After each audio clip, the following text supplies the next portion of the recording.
We're producing a podcast conversation on the issue of current levels of cycle use by commuters and looking at how change and take-up might be encouraged to move people away from, in particular, fossil fuel cars and, in some instances, public transport. It's been inspired by research conducted by the developers of Eden, an English Cities Fund venture in Salford, Greater Manchester, and which is likely to be the most operationally green building in the UK, and which features Europe's biggest living wall of plants. It will also feature a large, secure cycle parking facility. Could you now each introduce yourself, starting with Andrew? Hi there, my name is Andrew Fisher. I work for Salford City Council. My role is the Sustainable Transport Coordinator, and I'm responsible for helping encourage and improve active travel and sustainable travel across Salford. My name is Chris Brundlett. I'm the Marketing and Communication Manager with the Dutch Cycling Embassy. We're a public-private network based in Utrecht in the Netherlands. And we export the knowledge and expertise, the 5 decades of knowledge and expertise in the field of cycling, and work with cities and regions around the world to help them learn from the Netherlands cycling nation. And I'm Marco Mullane. I'm a development director at Muse Developments, which is part of the English Cities Fund. English Cities Fund is the developer of Eden, an office building where cycling and sustainable forms of transport have been front and centre in the design process, and it's a building that's currently on site, being built to be delivered next year. Okay, thank you. I'm Ian McCauley. I'm moderating, and first point to Andrew Fisher. Andrew, what's the current situation with regard to cycling and cycle use in Salford?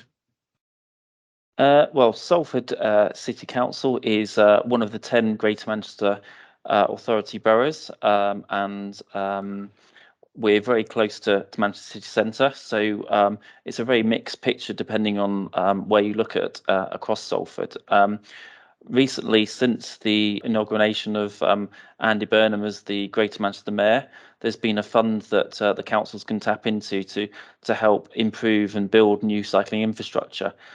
In the last kind of 5 to 6 years, there's been a lot of work going on within Salford, and a lot of new schemes coming forward. So at the moment, it is quite an exciting time. There's lots more routes, both on-road and off-road routes, which will help encourage cycling, and hopefully we'll see a lot more people cycling within Salford. So these plans for the future, how are they going to roll out? What form are they going to take? So we've got a number of schemes which are being developed. A lot of them kind of part way through being built and constructed, and a lot of the schemes, rather than being kind of painting the roads and actually just kind of a token gesture to cyclists, these are actually kind of wholesale new kind of segregated lanes to actually give cyclists a safe infrastructure on the roads. And a lot of what Salford's done is quite ambitious, where instead of just actually trying to fit cycle lanes in where we can, we've actually redesigned whole roads to actually accommodate cyclists and actually allow kind of safe cycle routes across the city. And we've not just done it in one area. We're looking at a whole network across Salford. So hopefully in about 5 or 6 years, you'll be able to kind of cycle from one side of Salford to the side, either in dedicated cycle lanes or off-road routes.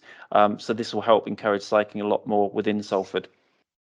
Mark, tell us something about the Eden and cycling, how facilities have been designed and installed to suit future cycling needs. Sure. So I think probably the first point to make is the cycling facilities at Eden are at ground floor level. And I think in the UK generally, that's something that's quite uncommon, because they typically tend to be put in the basement of a property, because developers, funders, landlords want to have ground floor in an active revenue generating use. So that's not the case at Eden. And what that practically means is that the journey, if you are a cyclist, to get into the building is much more seamless. Once you're in the building, we've made sure that the cycling provision is really generous. So we have just under 160 spaces for the building overall. We have 2 drying rooms. We have really generous locker provision.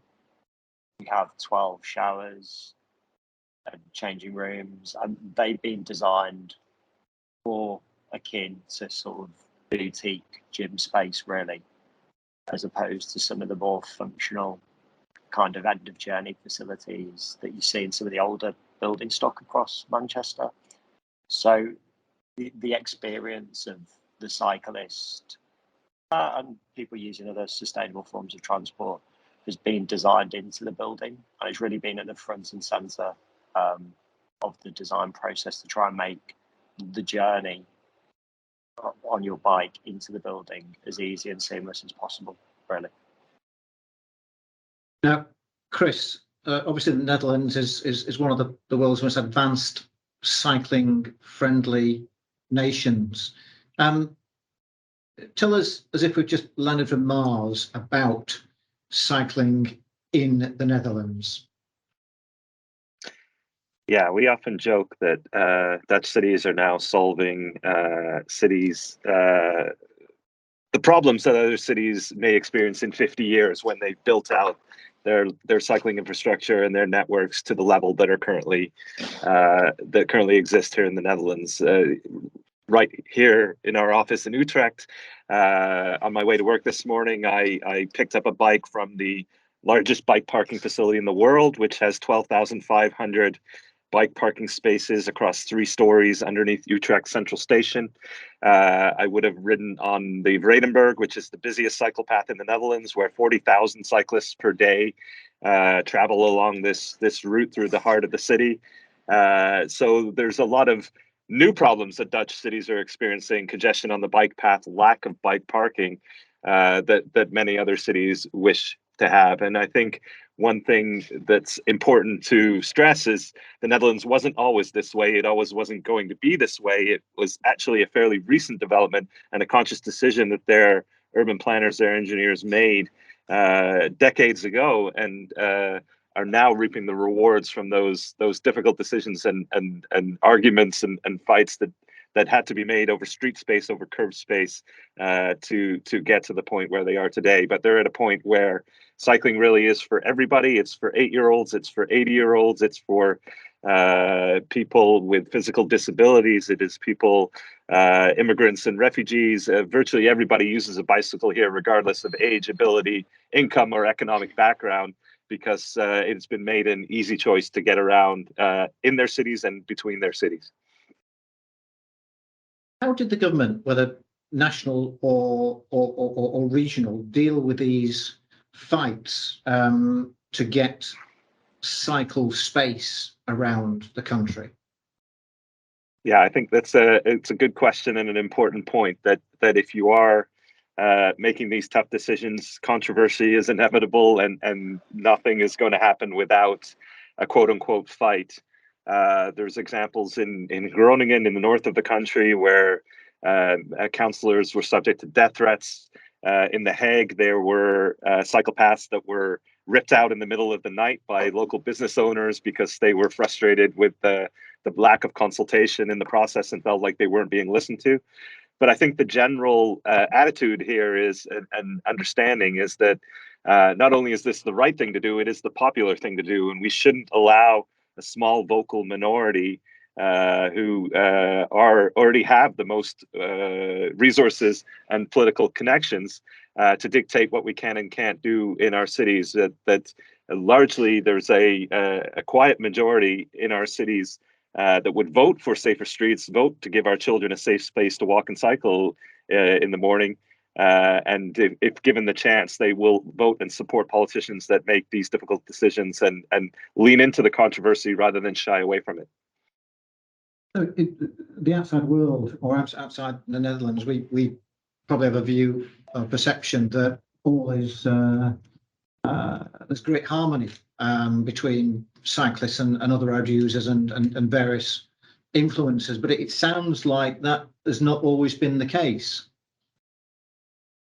Well, I think, yeah, it's and it still happens today when you talk about inconveniencing the automobile or removing car parking spaces in the Netherlands.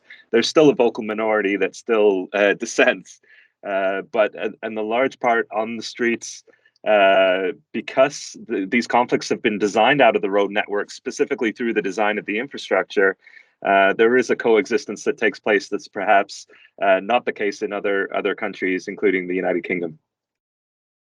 Is there something about the Netherlands infrastructure and layout that means it's easy to build in this sort of cycle access? No, I think Dutch cities on their surface, in terms of size, density, layout, look much like other European cities. It's just a matter of setting your policy long term, creating the political will that this is setting an end goal of creating a cycling network. And I think the most important lesson learned from the Netherlands through this process was that the network has to be in place before people will choose the bicycle as a mode of transportation. It's not enough to put 1, 2, or a handful of disconnected routes that aren't joined up in a cohesive way. And this is what when we're working with other cities around the world, we're stressing that you have to think at this network level. The Dutch traffic manuals dictate that a cycling network has to be direct, comfortable, safe, attractive, and cohesive. And when you get all of those 5 qualities, and you build this minimum of grid that allows people to cycle from anywhere to everywhere within their city, then you do see this mass uptake of cycling, not just in terms of numbers, but in terms of the diversity of people riding. Andrew, from what you've heard there, what's your reaction? I think it's quite interesting listen to Chris talk about obviously the objections to cycle lanes, because obviously that's more and more the picture, certainly in England and the UK, especially where new schemes have been introduced. A lot of people have kind of have objected to them, and obviously the key factor in England is all about what's the delay on traffic, especially if we're looking at new junctions and new road layouts. It's like, well, how many cars per hour does this junction do? It's not necessary. What's the type of traffic it's going to attract. And I think Chris Boardman, who was previously the cycling commissioner for Greater Manchester, he's pointed to the fact that if you model junctions on the number of cars in a city centre, and you actually find that the number of pedestrians and cyclists use that junction far more than the number of cars, so that modelling is completely useless.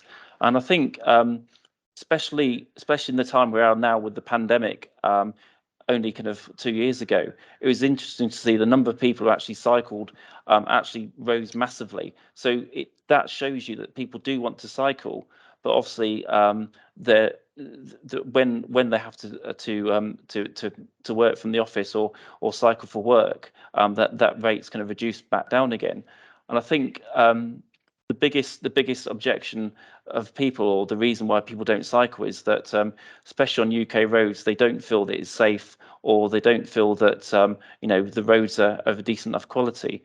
And especially in Salford, the routes we've been putting into Salford have been in some parts kind of a bit bitty, where we've been doing sections of a road that maybe take someone for a part of one journey, but obviously that section is a prelude to other sections. So in 5 or 6 years, we will have a whole network. So you will be able to travel around the majority of Salford, in safe cycle networks, whether they be on road or off roads. Is there any particular sort of debate amongst members and officers within Salford City Council on the road space issue? I think depending on the roads, yes. Obviously, a key road for us is Trafford Road, that goes around. Well, goes past Media City. That was a dual kind of carriageway with 2 lanes of traffic, and in the middle you had some quite nice planting.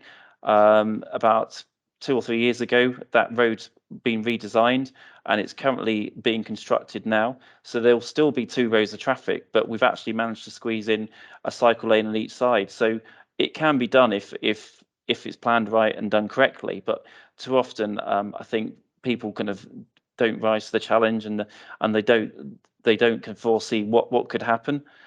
So I think, we do need a reset. We do need more people to actually think about, what the roads could look like. I think one of the benefits in Salford as well, a lot of our traffic engineers do actually cycle as well. Whereas previously, when you've got new roads being planned and designed, they're often designed by highways people who may not have ridden a bike or perceive kind of, what the best standards are for cyclists. Mark, I mean, we know you're not a full-time cyclist. You do own a bicycle. We're told, but rather more from a developer's perspective than a cyclist perspective. Where are developers generally on this? Has there been any sort of a sea change in recent years on how infrastructure, town planning, buildings design has changed?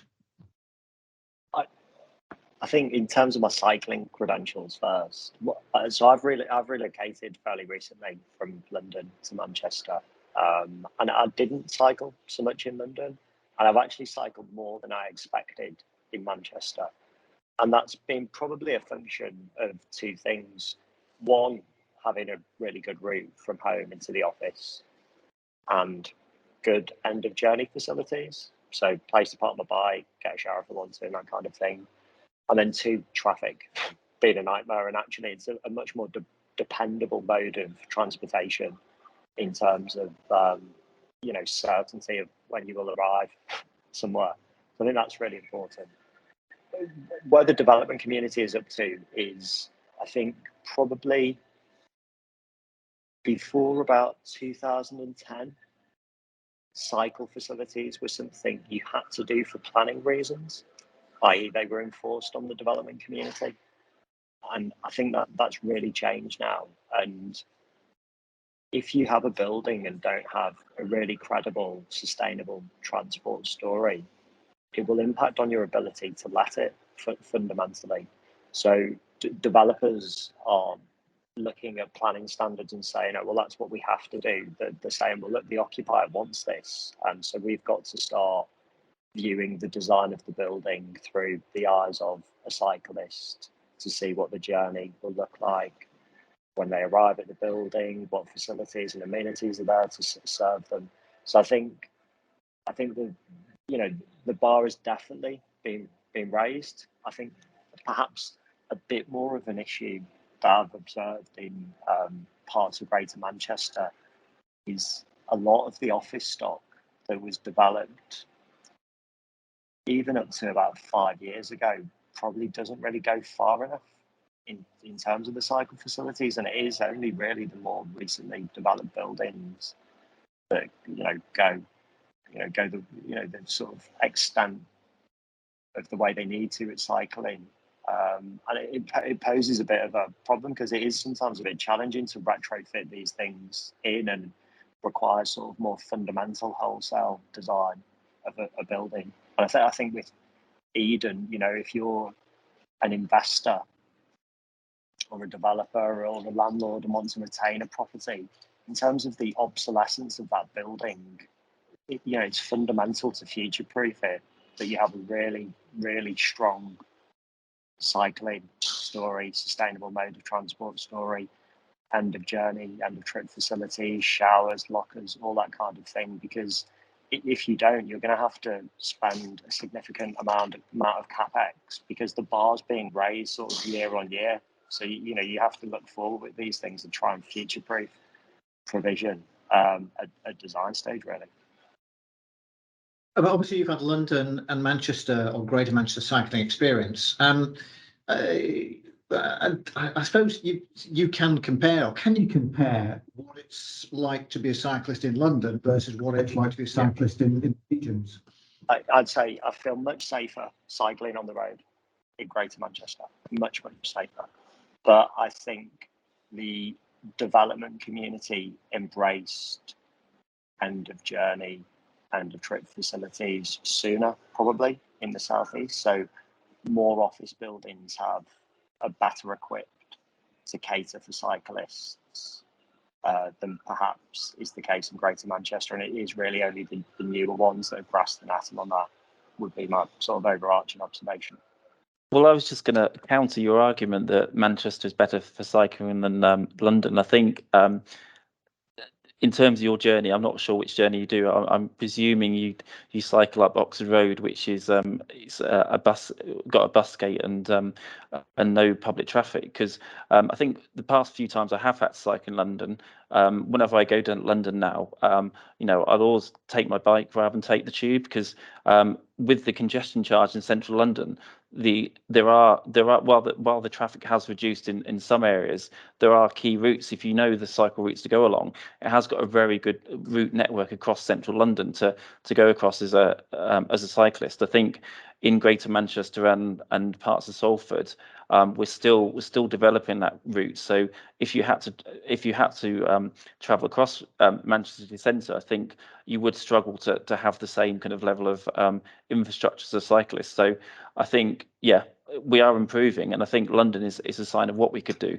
If you look at the cycling rates in London from 2001, 2002, you know, they've doubled or tripled from kind of 2% to kind of 5, 6, 7%. So I think, yeah, I think London is a lot better, but Manchester and Salford are getting there.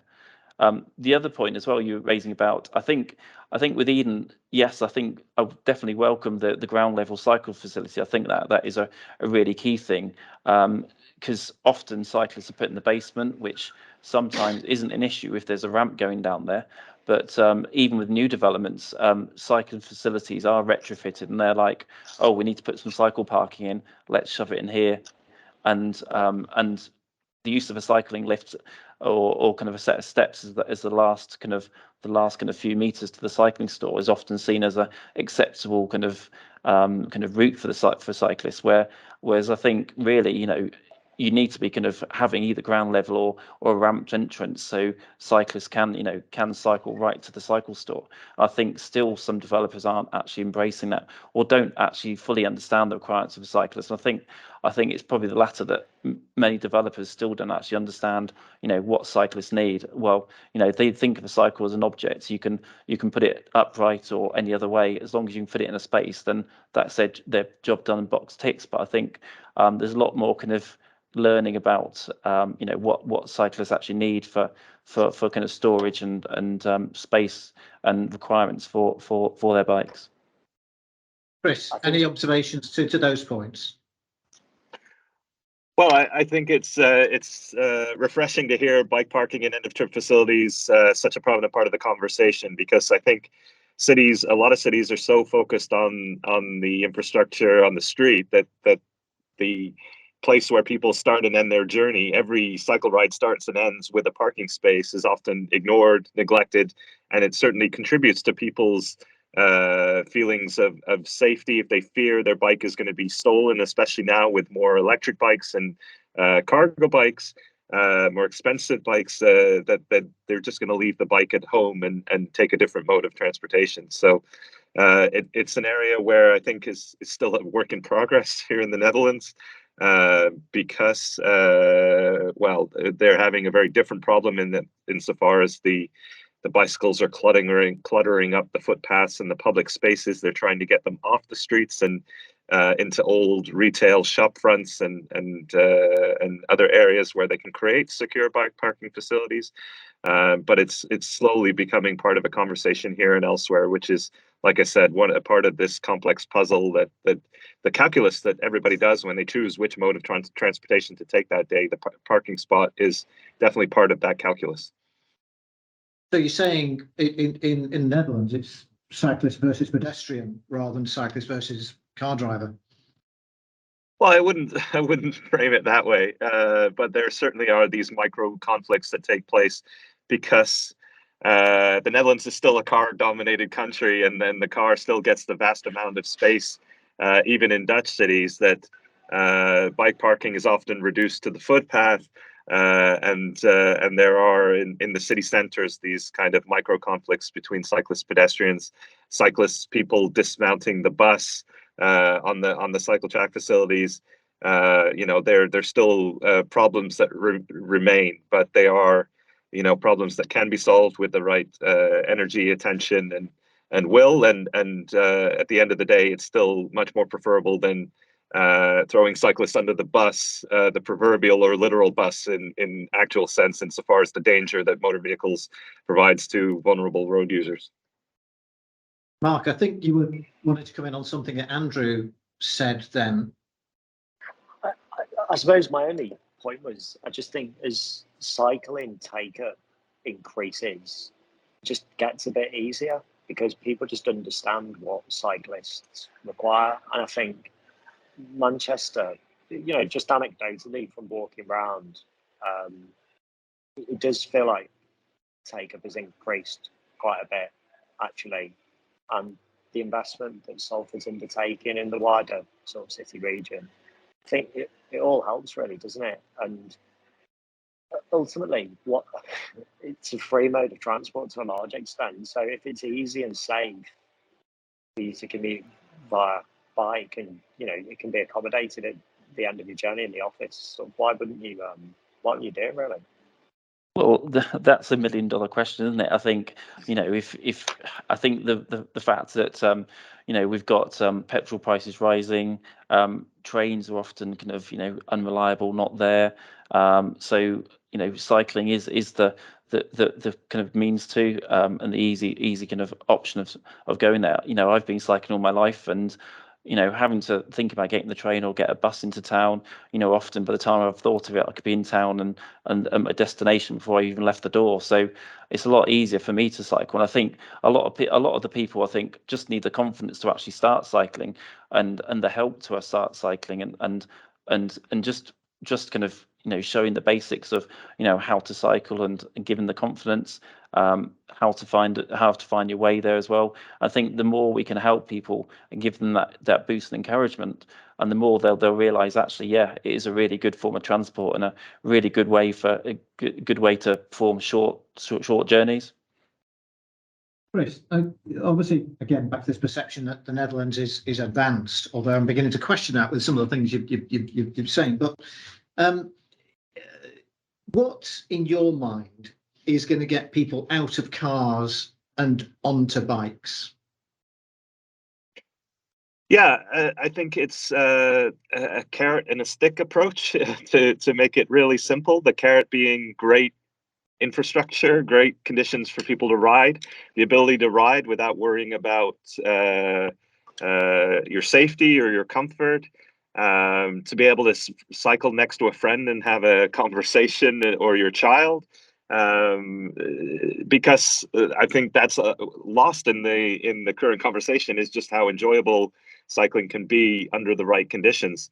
But we also have to talk about the stick, which is making driving a little bit indirect and inconvenient in our cities. And this is something that the Netherlands does do in a lot of different contexts, is specific circulation plans, filtering out traffic through residential areas, through commercial areas, making it a little bit longer to drive from A to B, and making it more time competitive and direct on foot and on bicycle. And so through this carrot and stick approach, you're nudging people, enticing people to choose the bicycle for the journeys that make sense. And I think this is also worth stressing. This is not a zero-sum game. This is not creating a car-free society by any stretch of the imagination.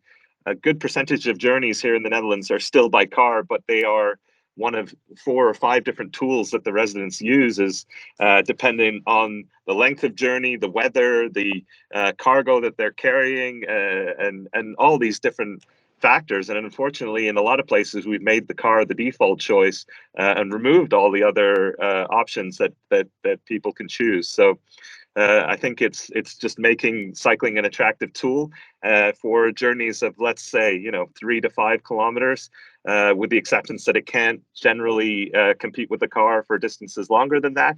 And you're still maybe only going to get 10, 15, 20% of the journeys in your city, but that goes a long way to improve the safety, the livability, the affordability, the health of the public, pollution, congestion, all these great benefits that just getting a percentage of your population on bikes brings, even if you don't ride a bike yourself. Mark, obviously cost always comes into these situations. From a developer's perspective, is there additional cost in building in or designing in cycle friendly or cycle empathetic road infrastructure, parking, all the facilities that would go with more cycle usage? I think it depends on the asset class, I guess, and there's certainly an opportunity cost at ground floor level, because if you decide to put some cycle storage in at ground floor at the expense of perhaps a coffee shop or something like this, which might generate a rent, then it, you know, fundamentally means that whatever the asset is, it does produce less income. But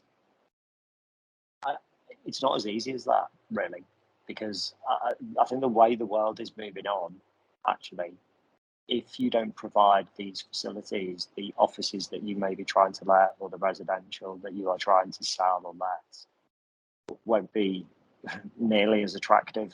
And, you know, I think cycling is key, really, to, you know, many occupiers and many decision makers. And it's really important to provide that story. So I think it's a really tricky thing. There's not a kind of a formula. And it's difficult to, you know, be definitive in terms of monetizing the benefit, but I just feel like it's something that you do have to do. And look, sometimes if you're looking at repurposing buildings and things like this, there might be constraints, and you know, you have to respond to the kind of context. But I think the development community has grasped the nettle much better. But there's always more they can do, really. Are you finding that sometimes designs changing direction after developments have been started because of this change in demand, culture, whatever? I think probably buildings that have been designed pre-pandemic, you do hear a lot of instances of developers having to redraw their plans because they're perhaps not being ambitious enough or forward-looking enough. So not something directly I've experienced of, but you do hear stories of that, for sure. Chris, in your experience in the Netherlands, has this sort of pendulum swing, has it happened? Is it happening? Is it going to happen? Yeah, I think it's safe to say the Netherlands is far past the tipping point in terms of acceptance. I don't think you can get elected here and be anti-bike. You have to support cycling in some way just because of the sheer number of people that do it. Having said all that, there are still challenges, I think, especially at the national level, insofar as finding adequate funds, resources, to build the bike parking facilities and the infrastructure that's necessary, because cycling has up until now been seen as a municipal issue, a local government issue, and the national government hasn't gotten involved. But some of these next steps that need to be made to widen the cycle paths, to build the bike parking at the train stations that are necessary, require bigger resources and greater funds. So yeah, it's I think cycling is part of the culture. It's part of the DNA. It's and it's very hard to be anti-bike, but there isn't, as I've kind of hinted, there's still a windshield worldview that takes place amongst certain parts of the population and elected officials that assume that the electric car and the autonomous car are the future, and they're preparing for that by widening the motorways and making more space for the car, which is kind of in conflict with what's happening at street level and what the local governments are trying to achieve. Is there any sort of policy in the Netherlands which has been adopted, deployed, or is on its way, which is going to be looking specifically at cyclist v driver conflict in terms of behaviour? I mean, obviously in the UK, the Highway Code has made pedestrians priority over cyclists, over car drivers and so on. How is the Netherlands dealing with that? So there is this presumed liability law that a lot of people speak to in terms of the reason behind a lot of the harmony and the coexistence on the streets in the Netherlands. And it's quite simple insofar as if a car hits a driver hits a cyclist, then the driver is automatically at fault unless they can specifically prove that they were not in the wrong.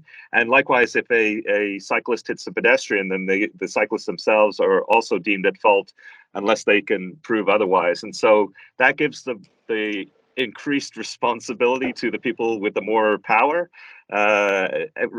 understanding that it's not an equal game out there, that people who wield more power have more responsibility insofar as their actions and the decisions that they make. And I think otherwise this message of share the road and coexist with one another misses the mark, because there needs to be an acceptance and understanding and an acknowledgement that when you're driving 2 tons of steel and glass, you have much more responsibility in terms of keeping your fellow road users safe than you do whether you're riding a bike or you're on foot. Mark, just on the from a point of view of obviously talking about cars just then, government is obviously talking about, UK government is talking about stopping sales of fossil fueled cars by 2035. If we take that 2035 as a benchmark, which also is the building standards to which Eden is being constructed, put yourself in 2035 now as a developer, and stepping out of your office door or stepping into your office, you know, what are you seeing as a developer in 2035? Look, the direction of travel is going to be less dominance or reliance on the private car as a means of transport. And I think that's going to be something that happens really, you know, across the UK. So what that means for buildings is that they have to cater for people arriving by other means. And I think cycling is going to be, you know, a really important part of that, as is running. So end of journey facilities, showers, etc. Really, really important. Electric bikes probably form part of the solution as well. So ensuring that you've got electric bike stations and the like. I think service, you know, a trend generally in property is kind of a blurring of the lines between asset classes. So a hotel reception could be an office reception, could be a build to rent development reception. And I think the service that customers will require, well, in terms of cycling, it's going to be a bit more proactive and customer centric, and it's going to be maintenance services and things like that. So on the premises, you can have your bike maintained, puncture repaired, you know, all that kind of stuff. And actually, I think that's things that, you know, that will happen probably before 2035, in all honesty. I don't think the services are really quite here yet in Manchester, but I know a lot of other cities, you know, kind of have these kind of offerings. And I think that's probably the direction of travel. More of the ground floor being given up to, you know, a building amenity. Yeah, it's generally, I think things are improving in Salford and Manchester, and you know we are slowly inching towards kind of the Dutch standards and the Dutch way of doing things. I think we've still got a long way to go, and I think a welcome Eden's design. I think, you know, having ground floor cycling facilities is something that should be really standard and should be kind of integrated into most office buildings. And I know it's hard to retrofit that, so hopefully we'll see more buildings that are designed similar to this, where it is easier to travel to. Just emphasizing that the Netherlands wasn't built in a day, much like Rome. It took several decades to get to this point, but it is worthy to look at what the Dutch have accomplished and the strategies they use to get there, learn from their mistakes, and take from that some inspiration and some information. I think all I'd say is probably collaboration is key, because a developer can only do within the, something that helps within the red line of their ownership. And Andrew, the team at Salford, doing loads of really good work, but they have limitations on what they can do. And what really switches the needle is, each of the individual parties involved being ambitious, trying to raise the bar, doing the best they can. And when that all comes together, hopefully we get to a position that's approaching the situation that the Netherlands currently has, which I think, as Chris said, is on the back of many years of hard work and investment, really.